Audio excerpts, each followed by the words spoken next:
आज हम अध्ययन करने वाले हैं अर्थशास्त्र की विषय वस्तु। अर्थशास्त्र की विषय वस्तु के अंतर्गत आधुनिक अर्थशास्त्री प्रोफेसर बोल्डिन इनके विषय वस्तु को पांच मदों में शामिल करते हैं। पहला, उपभोग। उपभोग में वस्तुओं एवं सेवाओं की उपयोगिता को नष्ट करने की क्षमता होती है। उपभोग के अंतर्गत आवश्यकता, उनके लक्षण, वर्गीकरण तथा संतुष्ट करने की विधि का अध्ययन किया जाता है। दूसरा, उत्पादन। मानवीय आवश्यकताओं की पूर्ति के लिए उपयोगिता के सृजन को उत्पादन कहा जाता है। उपयोगिता के सृजन में मानवीय प्रयास का होना अति आवश्यक है, तभी वह उत्पादन की श्रेणी में आता है, अन्यथा नहीं। उत्पादन के इस विभाग में उत्पत्ति के साधन, उनके लक्षण, कार्यकुशलता आदि का एवं अन्य समस्याओं का अध्ययन किया जाता है। तीसरा, विनिमय। विनिमय का अर्थ होता है वस्तुओं की अदला बदली से। यह आवश्यक है कि यह अदला बदली स्वतंत्रता पूर्वक एवं स्वेच्छा से होनी चाहिए। इस विभाग में बाजार के रूप, मुद्रा, बैंकिंग, बीमा, व्यापार आदि पहलुओं का अध्ययन किया जाता है। चौथा, वितरण। उत्पत्ति के विभिन्न साधनों में सामूहिक सहयोग से जो उत्पादन होता है उसका विभिन्न साधनों में बांटना ही वितरण कहलाता है। पांचवा, राजस्व। राजस्व के अंतर्गत सार्वजनिक व्यय, सार्वजनिक आय, सार्वजनिक ऋण, वित्तीय प्रशासन आदि से संबंधित समस्याओं का अध्ययन किया जाता है। ये मेरे ख्याल से इतना भैया बहन समझ लिए होंगे। अध्याय 2, अर्थव्यवस्था की केंद्रीय समस्याएं। केंद्रीय समस्याओं के अंतर्गत सबसे पहले अपन यह जान लेना आवश्यक है कि समस्या होती क्या है। तो सबसे पहले अपन आते हैं आर्थिक समस्या से आशय। आर्थिक समस्या से तात्पर्य मनुष्य की आवश्यकताएं असीमित होती है, उन्हें पूरा करने के लिए साधन सीमित होते हैं। साधन से तात्पर्य होता है समय तथा धन। धन अर्थात रुपए, पैसा। यदि आवश्यकताओं की तरह साधन भी असीमित होते तो मनुष्य के सामने कोई आर्थिक समस्या ही जन्म नहीं लेती। लेकिन साधन सीमित ही नहीं होते, बल्कि उनके अनेक वैकल्पिक प्रयोग भी होते हैं। अर्थात एक ही साधन से अनेक आवश्यकताओं की संतुष्टि की जा सकती है। चूँकि आवश्यकताओं की तीव्रता में अंतर पाया जाता है, इसलिए अधिक तीव्र आवश्यकताओं की संतुष्टि पहले करनी पड़ती है। इससे स्पष्ट हो जाता है कि मनुष्य के सामने असीमित आवश्यकता तथा वैकल्पिक प्रयोग वाले साधन सीमित होते हैं और इन सीमित साधनों के मध्य हमें हमेशा चुनाव करने की समस्या उत्पन्न होती है। आवश्यकताओं की तीव्रता के आधार पर यह चुनाव करना पड़ता है कि किन आवश्यकताओं की संतुष्टि पहले की जाए तथा इस हेतु किन साधनों का प्रयोग किया जाए। समाज को यह चुनाव करना पड़ता है कि वस्तुओं का तथा कितनी मात्रा में उत्पादन किया जाए तथा किनके उत्पादन का परित्याग कर दिया जाए। प्रोफेसर रॉबिन्स एवं अनेक अर्थशास्त्रियों के चुनाव की समस्या को ही आर्थिक समस्या के नाम से जाना जाता है। अब प्रश्न उठता है कि आर्थिक समस्या क्यों उत्पन्न होती है। आर्थिक समस्या को जन्म देने में प्रमुख रूप से निम्न कारण उत्तरदायी होते हैं। पहला, असीमित आवश्यकता। असीमित आवश्यकता से तात्पर्य होता है कि मनुष्य की आवश्यकताएं अनंत और असीमित होती है। एक आवश्यकता की संतुष्टि होने पर हमारे सामने कई नई आवश्यकताएं जन्म ले लेती है।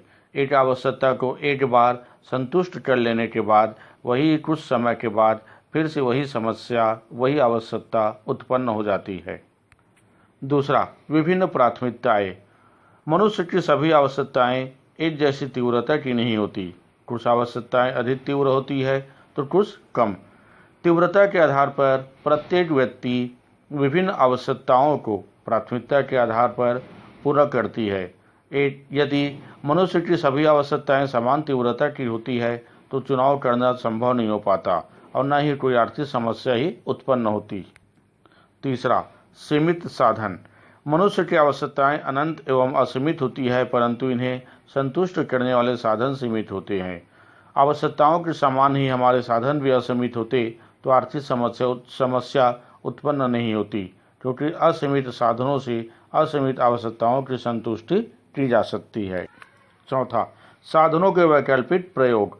साधन जहाँ सीमित मात्रा में होते हैं वहाँ इनके प्रयोग भी अनेक होते हैं, जैसे बिजली को रोशनी के लिए, सिंचाई के लिए, हीटर के लिए, पंखा चलाने के लिए आदि प्रयोग में किया जा सकता है। अतः हमारे सामने यह समस्या उत्पन्न हो जाती है कि हम किस साधन का किस काम के लिए प्रयोग करना।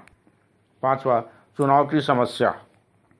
उपर्युक्त तथ्यों से यह स्पष्ट हो जाता है कि कोई भी व्यक्ति, परिवार तथा देश अपने सीमित साधनों से अपनी सभी आवश्यकताओं को पूरा नहीं कर पाता। अतः उनके सामने यह समस्या बनी रहती है कि वो अपने कौन से साधन से कितनी मात्रा को कौन से उत्पाद आवश्यकताओं की पूर्ति में लगाएं। चुनाव की यह समस्या ही आर्थिक समस्या कहलाती है। वर्तमान परिवेश में इसे और अच्छी तरीके से समझा जा सकता है जब अर्थव्यवस्था या बाजार की स्थिति आर्थिक मंदी की ओर आ रही है। हमारे सामने आने वाले समय में, भविष्य में कई ऐसे समस्याओं का हमें सामना करना पड़ सकता है जिनका कोई कल्पना भी नहीं किए होंगे।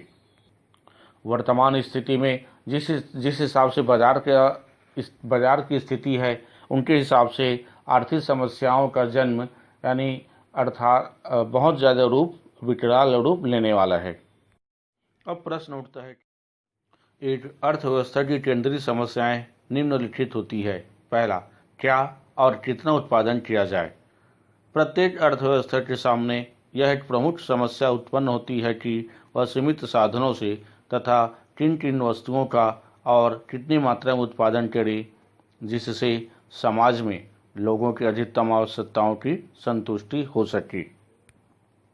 समाज की अधिकतम आवश्यकताओं की संतुष्टि को ध्यान में रखते हुए प्रत्येक अर्थव्यवस्था को यह निर्णय करना पड़ता है कि उपभोक्ता वस्तुओं तथा पूंजीगत वस्तुओं में से प्रत्येक की कितनी मात्राओं का उत्पादन किया जाना संभव है। दूसरा, वस्तुओं का उत्पादन किस प्रकार से किया जाए। अर्थव्यवस्था के सामने दूसरी प्रमुख समस्या उत्पन्न होती है कि इन वस्तुओं और सेवाओं का उत्पादन किस प्रकार से किया जाए। एक तकनीकी समस्या है जिसका अर्थ यह है कि उत्पादन का ढांचा कैसे हो, उत्पादन का संगठन किस प्रकार से हो, ताकि उत्पादन की पूंजी प्रधान अथवा संप्रधान निधि का प्रयोग कैसे किया जाए। तीसरा, वस्तुओं का उत्पादन किसके लिए किया जाए।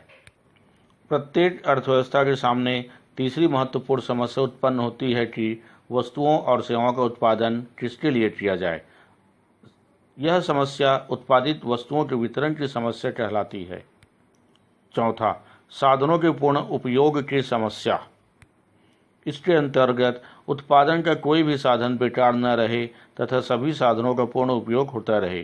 साधनों के पूर्ण उपयोग के संदर्भ में हमें कई प्रश्नों हमारे सामने उत्पन्न होते हैं, जैसे अर्थव्यवस्था अपने उपलब्ध साधनों में से कितने साधनों का प्रयोग वर्तमान उपभोग की वस्तुओं के उत्पादन में लगाएगी तथा कितने साधनों को पूंजीगत सामान बनाने में उपयोगी लगाएगी, ताकि भविष्य में उपभोक्ता वस्तुओं का उत्पादन किया जा सके। इसका निर्धारण आवश्यक है।